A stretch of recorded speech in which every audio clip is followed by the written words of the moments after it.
नमस्कार, इशारों इशारों में आपका स्वागत है। और हम अपना चुनावी काफिला लेकर के बनारस आ गए हैं। और जब आप बनारस में होते हैं तो आप काशी विश्वनाथ बाबा के दर्शन भी करते हैं, उसके बारे में भी बात करते हैं, बनारस की तंग गलियों के बारे में भी बात करते हैं, यहाँ की राजनीति के बारे में भी बात करते हैं। लेकिन बिना यहाँ आए आप बनारस को ढंग से समझ ही नहीं सकते। कहाँ हैं हम? ये है वो जगह, कर्मस्थल संत कबीर का। जी हाँ, इसको कहते हैं कबीर मठ। और ये इतना सुंदर है, जैसे कि आप एक हर तरफ घुमा करके देखें, इतना अच्छा लगता है यहाँ पर। शांत, भीड़ भड़ाके वाले शहर में एक शांति का माहौल, और शांति के साथ साथ जो संदेश दिया जाता है, जगह जगह अलग अलग बातें कही गई। जैसे कि ये देखिए, ये एक लिखा है कि सबूत है स्वयं आप। आपको आज की जो स्थिति हैं, परिस्थितियां हैं, उससे जुड़ी हुई इतनी सारी चीज़ें मिल जाएंगी यहाँ पर लिखी हुई। बस आप यहाँ घूम सकते हैं और आपको लगेगा कि आपको सारी चीज़ के बारे में जानकारी मिल रही है। और जैसे कि इस शो का नाम है, सारी जानकारी मिल रही है इशारों इशारों में। अब एक और आपको बता दें, वो देखिए जहाँ बाबा बैठे हुए हैं, उसके पीछे क्या लिखा है। ये शायद फेक न्यूज़ से संबंधित बात है। कानों सुनी सो झूठ सब, कहीं सुनी बात पर यकीन मत कीजिए। फेक न्यूज़ का ज़माना है। महान आदमी कब कह गया, सोचिए। तो यहाँ पर बहुत सारी चीज़ें हैं। एक मठ भी बन रहा है, जो उनकी कुटिया थी उसको रिक्रिएट किया जा रहा है। तो बहुत मान्यता है संत कबीर की। और जो उन्होंने कहा अपने ज़माने में, जिस तरीके की बात कही, आज के इस युग में आप उन सारी बातों को फिट करके बिठा सकते हैं। क्योंकि समय ज़रूर बदला होगा, लेकिन परिस्थितियाँ कम ज़्यादा लगभग वैसी ही हैं जिन पर वो बातें सटीक बैठती हैं। आइए इस मंदिर के अंदर दर्शन करते हैं। और बनारस आ करके अगर हम अपने अजय बाबू से बात ना करें तो ये तो बहुत ही गलत हो जाएगा। अजय बाबू और हम बहुत बहुत पुराने सहयोगी हैं। 2006 से एक दूसरे के साथ इनसे बहुत कुछ हम सीखते रहते हैं।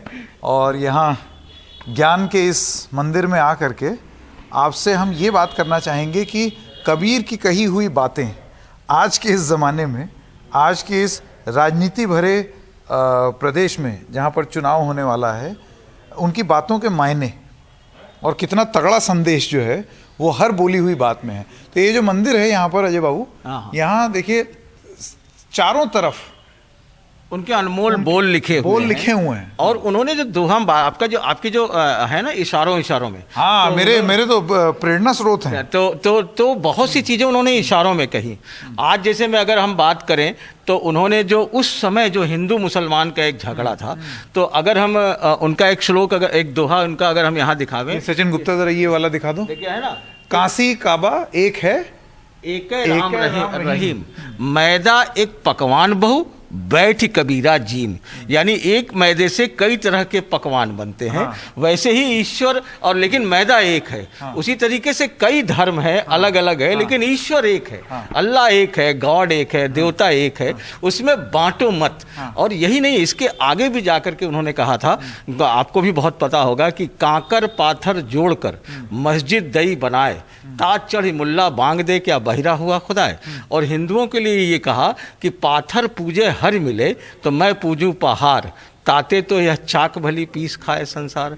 तो उन्होंने इस पर बहुत बड़ा एक, जो आज के दौर में जो चल रहा है, अगर आप राजनीति को देखिए, जहाँ धर्म से और उससे ला करके जोड़ा जाता है, तो उसको उन्होंने तोड़ा। जातियों और कब अपने समय में, मतलब वो अभी भी कितना, आज से तकरीबन 500-600 साल पहले कबीर थे, तुलसीदास के समकालीन थे। और उस आज का जो दलित आंदोलन, अगर आप दलित चेतना देखिए, रैदास हैं, वहाँ पर सारे लोग जाते हैं। अभी रविदास जयंती बीती है, हर आदमी वहां मत्था टेकने के लिए आता था। रैदास साहब कबीर के समकालीन थे, जिन्होंने कहा कि मन चंगा तो कठौती में गंगा। अगर आपका मन शुद्ध है और दिल से साफ है तो सब कुछ है। आज जो रैदास की बात बोल रहे हैं ना अजय जी, आओ सचिन जरा एक बार दिखाएं। वो देखिए, वो एक स्टैचू भी बना हुआ है, ये सब वहीं लिखा हुआ है।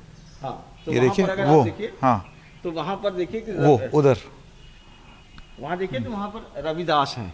और और कबीर ने जो है मन की निर्मलता पर बहुत ध्यान दिया, और इसके लिए कबीर ने गंगा से जोड़ करके कहा कि कबीरा मन निर्मल हुआ जैसे गंगा नीर, हरि लागा पीछे फिरे कहत कबीर कबीर। अगर आपका मन निर्मल हो जाएगा तो भगवान भी आपके पास चला आएगा। तो आज की राजनीति से अगर आप देखिए तो राजनीति में जो शुचिता की एक जो कमी आ गई है, जो उस तरीके की चीज़ें आ गई हैं, वो कबीर ने बनारस के इसी शहर से कभी तोड़ा था। आज इसी समय देखिए कि आप जातियों में बटे हुए हैं।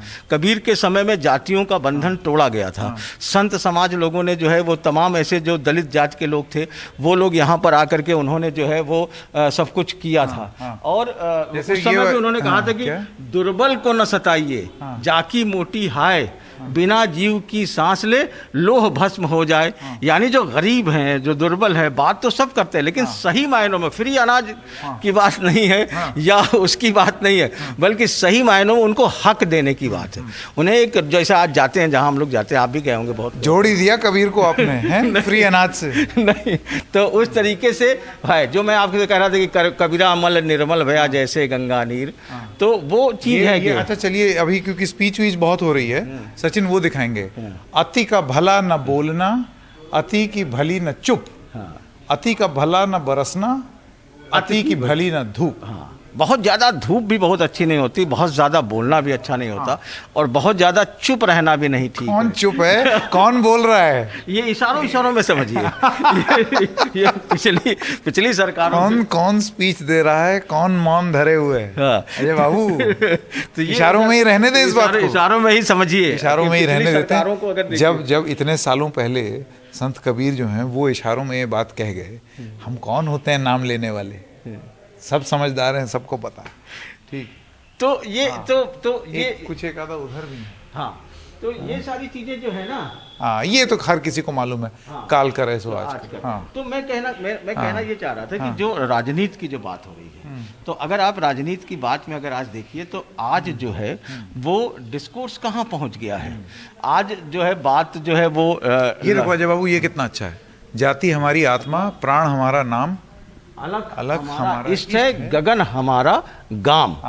तो जातिगत राजनीति पर जो जातिगत राजनीति पर एक है, और बोली पर भी बहुत बड़ी बात कही है। तो कबीर सभी जानते हैं, कबीर की बात भी बोली पर है कि ऐसी बानी बोलिए मन का आपा खोए, औरन को शीतल करें आपो शीतल होए। लेकिन आजकल देखिए ना जिस तरीके की बोली भाषा का प्रयोग होता है चुनाव में, एक दूसरे का प्रयोग हुआ इसमें, गर्मी उतार देंगे या इस तरीके की जो चीज़ें हुई, चर्बी उतार देंगे, तमाम भाषा का जो प्रयोग हुआ, और बुलडोजर। और भाषा पे ये भी तो देखो सचिन, ये दिखाओ, बोली तो अनमोल है, जो कोई जाने बोल, ये तराजू तोल के तब मुख बाहर खोल।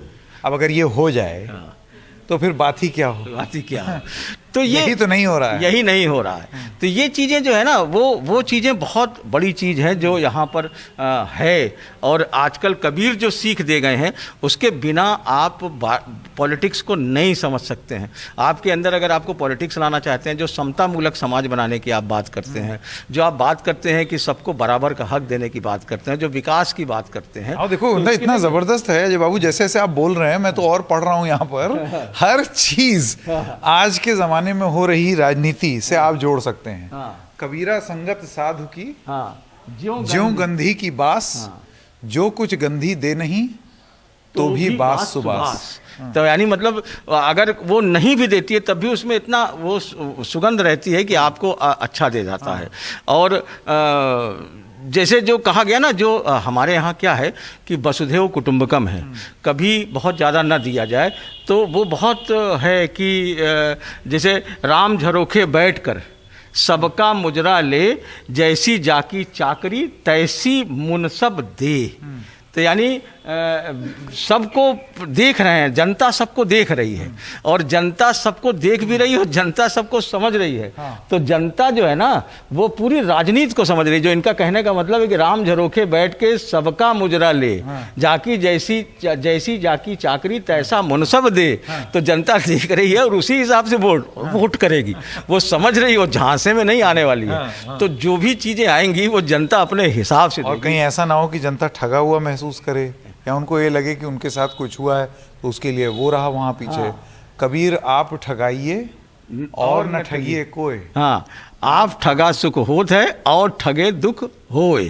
तो इसके लिए कबीर, देखिए कबीर के हर एक दोहे में आपको वर्तमान राजनीति झलकेगी, आपको राजनीति चीज झलकेगी, आपको वो एक संतोष नाम की चीज देगी। जैसे दिया ना, साईं इतना दीजिए जामे कुटुंब समाए, मैं भी भूखा ना रहूं साधु न भूखा जाए। ये क्या, यही तो समता मूलक समाज की बात है, यही तो सबका साथ सबका विकास की बात है जो आज आप कहते हैं। तो लेकिन वो कबीर उस समय बैठ करके कह गया, लेकिन क्या आज है? तो कबीर ये समझना चाहिए और ये ही है कि इशारों में ये चीजें जानने की कोशिश करनी चाहिए कि वर्तमान समय की राजनीति में क्या ये है या दिख रही है या नहीं दिख रही है। बिल्कुल, हम कबीर मठ के अंदर हैं और यहाँ पर एक और बात, पता नहीं संत कबीर कहते होंगे या नहीं, लेकिन लिखी ज़रूर हुई है तो हमको ये तुरंत बंद कर देना चाहिए कि शांत रहें और ज़रा बातें कम करें। तो बिल्कुल ठीक बात, ये साधना स्थल है। और साधना स्थल पर मनन करने की चीज होती है कि आप अपने अंदर मनन करिए, तो अपने ज्ञान को रोकिए। और आज इशारों में बस इतना ही, क्योंकि इशारों में बोलने वाले लोगों के जो गुरु हैं, जो देवता हैं, आज हम उनके मठ में हैं और उनकी बोली हुई बातें जो हैं वो देख के, पढ़ के, सुन के ऐसे लगता है कि सारा जीवन का सार इसी में है। और कहीं भले ही 500 साल पहले गई हो, लेकिन उसका अर्थ आज भी निकाला जा सकता है। तो इशारों में बस इतना ही, फिर मिलेंगे किसी और मुद्दे के साथ। तब तक के लिए नमस्कार।